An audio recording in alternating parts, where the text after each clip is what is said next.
Sarah Martinez had brought her 7-year-old son, Miguel, to buy school clothes. It was supposed to be a simple trip to the mall. Miguel was excited about their shopping day. His mother had promised him a visit to the arcade if he behaved well. As they walked through the busy corridors, the little boy could barely contain his energy. Then, in just one moment, everything changed forever. Sarah stopped in front of a children's clothing store to look at a jacket in the window display. She was calculating sizes and prices in her head when she turned back to check on Miguel, but he wasn't there. "Miguel," she called softly, thinking he had just wandered a few steps away. But as she looked around, panic began to rise. The cheerful crowd of shoppers suddenly felt threatening. Where was her son? Within minutes, Sarah was running through the mall, desperately calling Miguel's name. Security guards were alerted immediately. Store employees joined the search. They checked every corner, every possible hiding spot where a curious 7-year-old might have gone. But Miguel Martinez had completely vanished. It was as if he had simply disappeared into thin air. Police arrived quickly, and the mall was systematically searched. But in those first crucial hours, nobody could have imagined that the answer to Miguel's disappearance was hidden within the very walls of the shopping center itself. What followed would be an investigation spanning decades. A family would be left shattered, and an entire community would be forever changed. And it would take 22 long years before Renovations at the mall would finally reveal the dark secret that had been concealed all along. The question that haunted everyone was simple, yet terrifying. How does a child just vanish in broad daylight, surrounded by hundreds of people? 30 minutes after Miguel disappeared, North Park Center became a crime scene. The Dallas Police Department acted fast. Every entrance and exit was immediately sealed. Hundreds of confused shoppers found themselves trapped inside while officers began their search. Detective James Morrison from Missing Persons arrived to find controlled chaos everywhere. Security guards stood at every door. Store managers were locking down their shops. Frightened families were being questioned in the main court area. The mall's head of security, Robert Chen, had activated emergency procedures he'd hoped never to use. "Nobody leaves until we account for every child in this building," Detective Morrison announced to his team. Their first priority was the security footage. But remember, this was 1993. Surveillance technology was primitive compared to what we have today. The entire mall was covered by just 12 low-resolution cameras.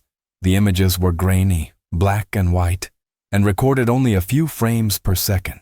In the cramped security office, investigators stared at flickering monitors showing blurry footage from around the mall. Individual faces were nearly impossible to make out. As they rewound the tapes to the time Miguel vanished, their hearts sank. Frame by frame, they searched for any sign of the boy leaving the building.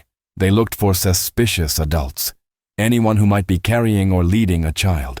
But the poor quality footage revealed absolutely nothing useful. There was no clear image of Miguel walking toward any exit. No signs of struggle. No mysterious figures carrying suspicious bundles. Nothing. The most haunting part was this. How could a child simply disappear in a place full of people? In a building packed with witnesses, covered by security cameras. With all exits now sealed off, Miguel Martinez had somehow vanished without leaving a single trace. By Monday morning, every newspaper in Dallas carried the same terrifying headline: "Child vanishes in mall." The story of Miguel Martinez spread like wildfire through the city. North Park Center, once a beloved family destination, had become every parent's worst nightmare. Local TV stations led their news broadcasts with the story. They showed police cars surrounding the mall and interviewed shaken witnesses. The impact on the community was immediate and devastating. Parents who once casually took their children mall shopping now gripped their kids' hands with desperate intensity. Many families simply stopped going to shopping centers altogether. Store owners watched their weekend crowds disappear as terrified parents chose to shop elsewhere. At schools across Dallas, the Miguel Martinez case dominated every parent meeting. Whispered theories spread like wildfire, each more frightening than the last. Some believed it was an organized kidnapping ring, targeting children for illegal adoption. They thought criminals were using the chaos of busy malls as perfect hunting grounds. Others suspected human trafficking networks had moved into Texas, preying on vulnerable victims in public spaces where they could blend in and disappear. The most chilling theory was that this wasn't random at all. Maybe someone had been watching the Martinez family, studying their routines, waiting for the perfect moment to strike. This possibility kept parents awake at night, wondering if their own children were being stalked by predators hiding in plain sight. Detective Morrison's phone rang constantly with tips and sightings. Psychics called claiming visions of Miguel's location. Concerned citizens reported suspicious people near other malls. Well-meaning witnesses came forward with fragments of memories that led nowhere. Despite massive media attention and community involvement, no real evidence emerged. No credible sightings, no ransom demands, no physical clues pointing investigators in any direction. Miguel Martinez had simply vanished, leaving behind a city paralyzed by fear and a mystery that would haunt Dallas for decades to come. Months passed, and the investigation into Miguel's disappearance began to feel like chasing shadows. What had started as an urgent, all-hands-on-deck search was slowly becoming a frustrating series of dead ends. Detective Morrison and his team had followed every possible lead. They'd interviewed hundreds of witnesses, analyzed countless hours of security footage from neighboring businesses, and coordinated with law enforcement across multiple states. But each promising tip ultimately led nowhere. The police released composite sketches of potential suspects based on witness descriptions. A man in a dark jacket seen near the children's store. A woman acting nervously by the food court. A maintenance worker who couldn't be accounted for that day. These drawings were posted in every mall, school, and community center in the Dallas area. They also put out alerts for suspicious vehicles seen in the mall parking lot around the time of Miguel's disappearance. A white van with no windows, a blue sedan with out-of-state plates, an old pickup truck that several witnesses remembered but couldn't describe clearly. License plate numbers were checked. Owners were tracked down and questioned. But every sketch led to nothing. Every vehicle was cleared. Every suspect turned out to be an innocent shopper who just happened to be in the wrong place at the wrong time. The FBI got involved, bringing federal resources and expertise in child abduction cases. They expanded the search nationwide, thinking Miguel might have been taken across state lines. Agent profiles were developed of possible kidnappers. Psychological evaluations were conducted. Statistical models were created to predict where he might have been taken. Still, nothing. As winter turned to spring, and spring turned to summer, the daily urgency began to fade. Other cases demanded attention. New crimes required investigation. The media moved on to other stories. The community's fear gradually gave way to resignation. By the one-year anniversary of Miguel's disappearance, Detective Morrison found himself staring at boxes of evidence that had yielded no answers, witness statements that contradicted each other, physical evidence that proved nothing, tips and theories that had all been exhausted. The Miguel Martinez case was officially classified as a cold case. His file was moved to a different department, where it would sit with hundreds of other unsolved mysteries. The active investigation was suspended, though technically it remained open. For Sarah Martinez, this was the cruelest blow of all. Her son hadn't just vanished. Now it felt like the system was giving up on him too. But she never stopped believing that someday, somehow, she would learn the truth about what happened to Miguel on that terrible Saturday afternoon. She couldn't have known that the answer was waiting right there, hidden within the walls of North Park Center itself. While the investigation slowly wound down, the Martinez family lived in a kind of suspended hell that never ended. Sarah Martinez described those years as mourning someone who might still be alive somewhere. It was a grief without closure, hope without resolution. Every morning I would wake up and for just 1 second, I'd forget, Sarah would later recall. Then reality would crash down again. Miguel wasn't in his bed. He wasn't getting ready for school. He was just gone. Miguel's father, Carlos, struggled with a different kind of torment. I kept thinking about all the things I should have done differently that day. Why didn't I go with them? Why didn't I insist Sarah hold his hand? What if we had gone to a different store first? The hardest moments were Miguel's birthdays. Every August 15th, Sarah would buy a cake and light candles for a boy who wasn't there to blow them out. She continued buying him birthday presents, toy cars, action figures, video games, keeping them in his bedroom that remained exactly as he had left it. People told me I should move on, that I was torturing myself, Sarah explained years later. But what if he came home? What if he escaped and came looking for us? I needed everything to be ready for him. Christmas mornings were unbearable, watching other children open presents while Miguel's gifts sat untouched under the tree. The family tried to maintain traditions, but every holiday felt hollow without their missing piece. The extended family didn't know how to help. Some relatives suggested the Martinez family should accept reality and have a funeral service. Others encouraged them to have another child. These well-meaning suggestions only deepened their pain. For Sarah, the cruelest part was that North Park Center continued operating as if nothing had happened. Families still shopped there. Children still laughed in the same hallways where Miguel had vanished. The world had moved on, but for the Martinez family, time had stopped on that Saturday afternoon in 1993. Every time I drove past that mall, it felt like visiting a cemetery, Sarah said. Except in a cemetery, you know where your loved one is. You can visit them, leave flowers, say goodbye. Miguel was somewhere, but where? Was he alive? Was he suffering? Was he calling for his mama? The not knowing was slowly destroying their family, but Sarah Martinez refused to give up hope.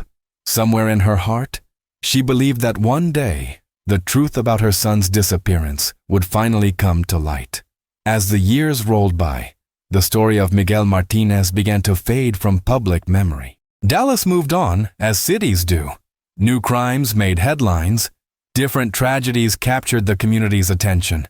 The missing boy from North Park Center became just another old newspaper clipping yellowing in archives. By 1996, most people had forgotten the name Miguel Martinez entirely. The composite sketches that once hung in every store window had been taken down. The missing child posters that covered telephone poles and bus stops had been painted over or torn away by weather and time. Television news rarely mentioned the case anymore.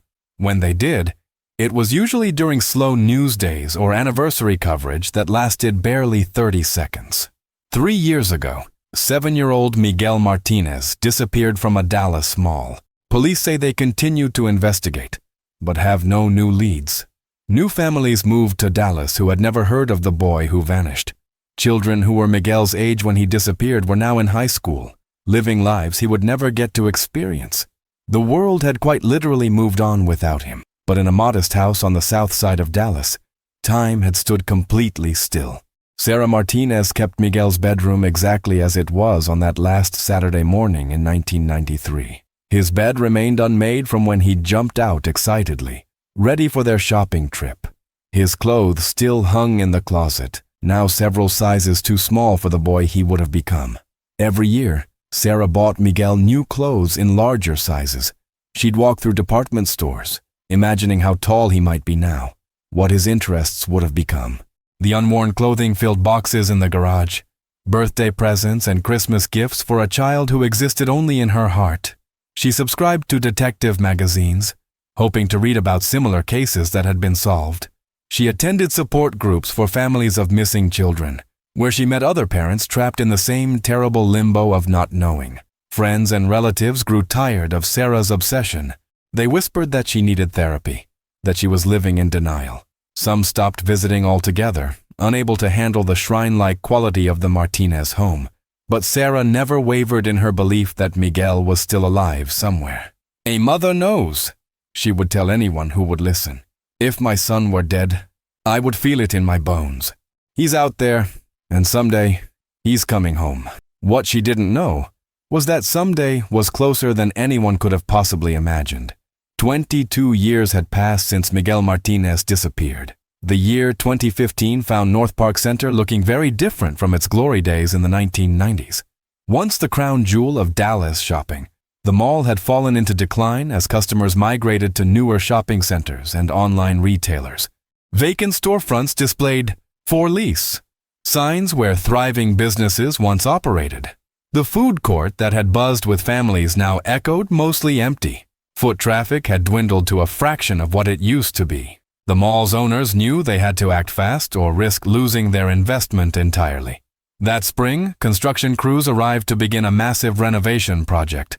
The plan was ambitious: modernize the entire complex, add new anchor stores, update the outdated infrastructure, and bring the mall into the 21st century. One morning in June, a demolition crew was working near what used to be the maintenance area, close to where the old security office had been located.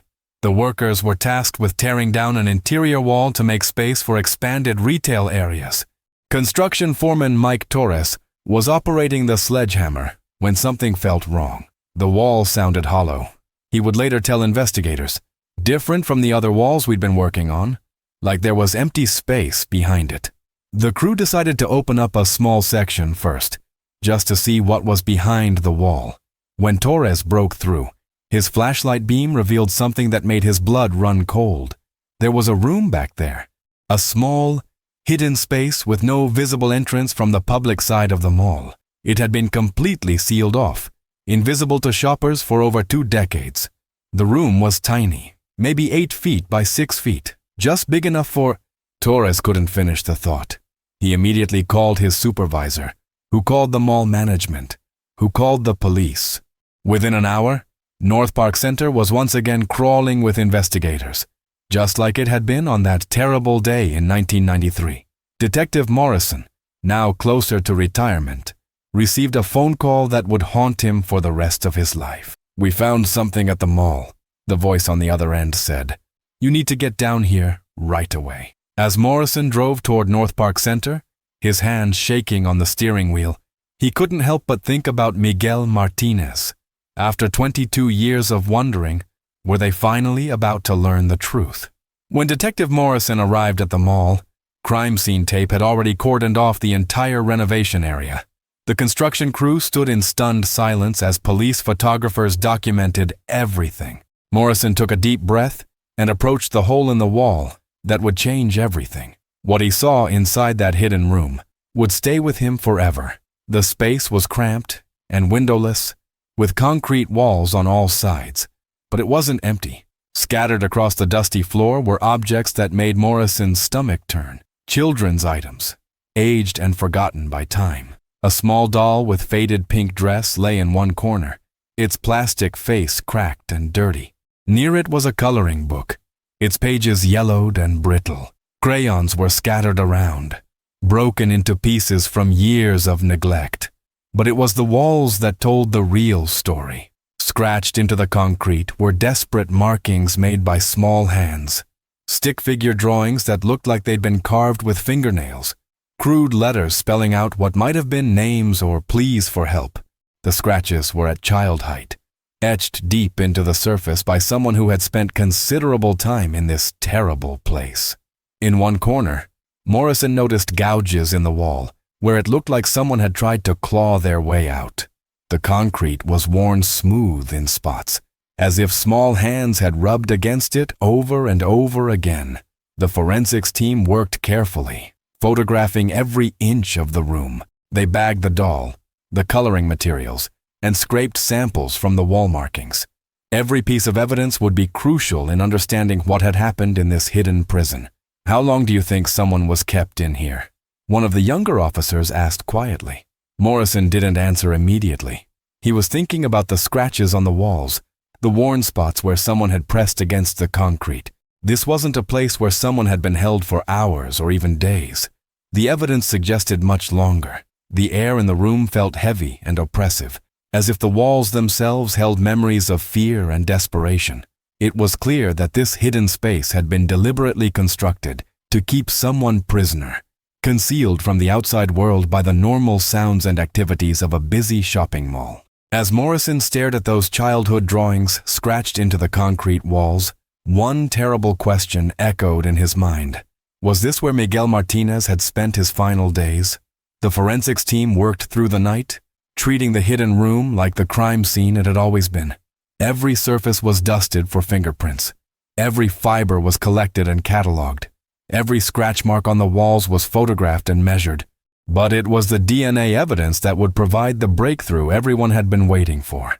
In one corner of the room, Crime scene technicians found several strands of hair caught in a rough section of concrete wall. The hair was dark brown, fine in texture, consistent with that of a young child. More importantly, it had been preserved by the sealed environment for over 2 decades. Additional biological evidence was recovered from the clothing fragments found scattered around the room. Tiny pieces of fabric, so degraded they were barely recognizable, but still containing traces of DNA that could be analyzed with modern technology. The samples were rushed to the State Forensics Laboratory in Austin, where DNA specialist Dr. Maria Santos began the painstaking process of extraction and analysis. Using techniques that hadn't even existed in 1993, she was able to recover genetic material from evidence that would have been useless decades earlier. 3 days later, Dr. Santos made the call that changed everything. "We have a match," she told Detective Morrison over the phone. "The DNA from the hair samples is consistent with Miguel Martinez. The probability of this being someone else is less than 1 in a billion." Morrison felt his knees go weak. After 22 years of questions, they finally had their answer. Miguel had been in that room. The boy who had vanished without a trace from a crowded mall had been hidden just yards away from where his mother had desperately searched for him.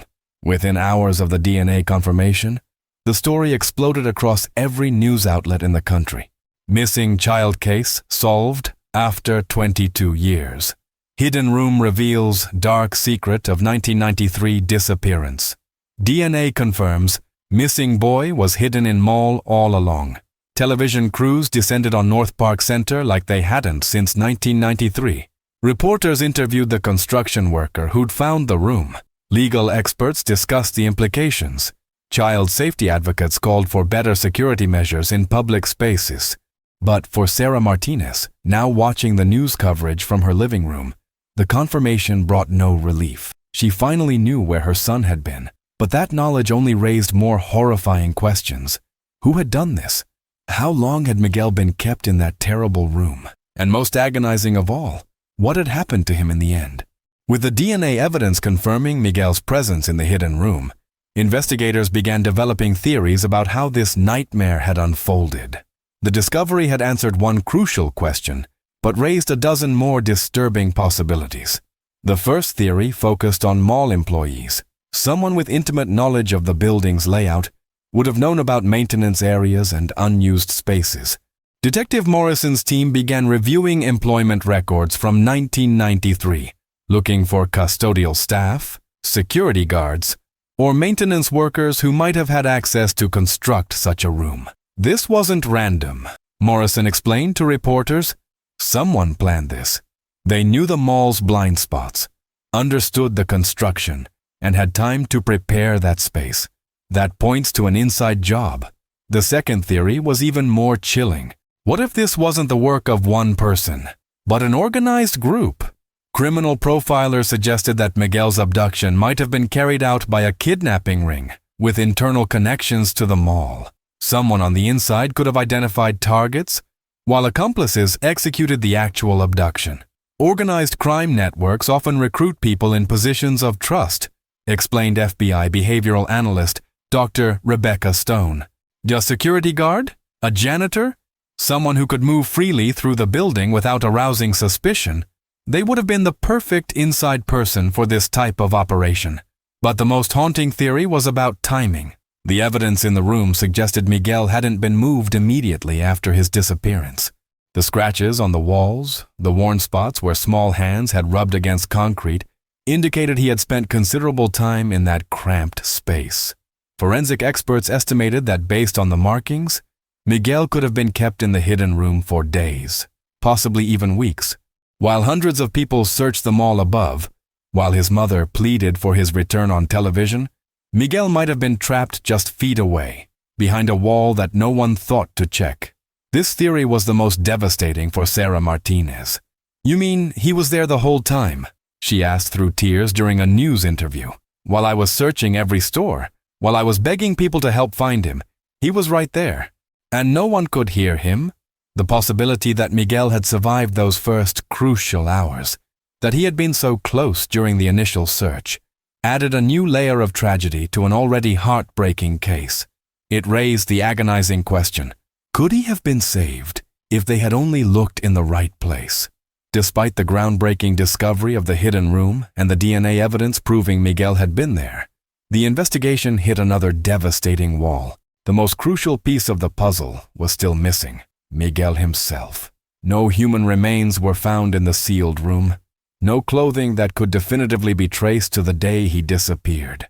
No evidence of what ultimately happened to him after his time in that concrete prison. The room had revealed where Miguel had been, but it couldn't tell them where he was now. Investigators expanded their search throughout North Park Center, using ground-penetrating radar and bringing in cadaver dogs. They examined every wall, every basement area, every possible location where remains might have been hidden. The search turned up nothing. Detective Morrison found himself facing the same frustrating reality that had haunted the case for over 2 decades. We know Miguel was in that room, he told the media. We know someone held him there against his will. But without more evidence, without a body, without witnesses coming forward, we still can't make arrests. The FBI reopened their investigation with renewed vigor, but they faced the same challenges that had stymied the original case. Most of the mall employees from 1993 had moved on, retired, or passed away. Security footage from that era had long been destroyed or recorded over. Witnesses, memories had faded after more than 20 years. No formal charges were ever filed.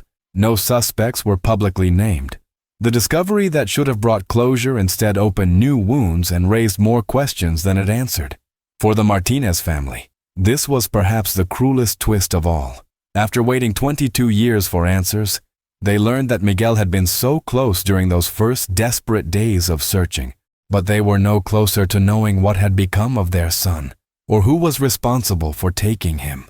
The hidden room became something more than evidence in a cold case. It transformed into a symbol of the dark secrets that can lurk behind the most ordinary facades. Here was proof that unthinkable crimes could unfold in plain sight, in places where families felt safe, hidden just behind the walls where children laughed and played. The case forced people to confront an uncomfortable truth. Evil doesn't always announce itself with obvious warning signs. Sometimes it hides in maintenance areas, behind false walls, in spaces we never think to examine. The Martinez case became a reminder that terrible things can happen anywhere, even in the most familiar and seemingly secure places. Today, the room has been sealed again, but its discovery changed everything. It proved that Miguel Martinez didn't simply vanish into thin air on that Saturday in 1993. Someone took him, someone held him. Someone knew exactly what happened to a 7-year-old boy whose only crime was getting excited about a trip to the arcade.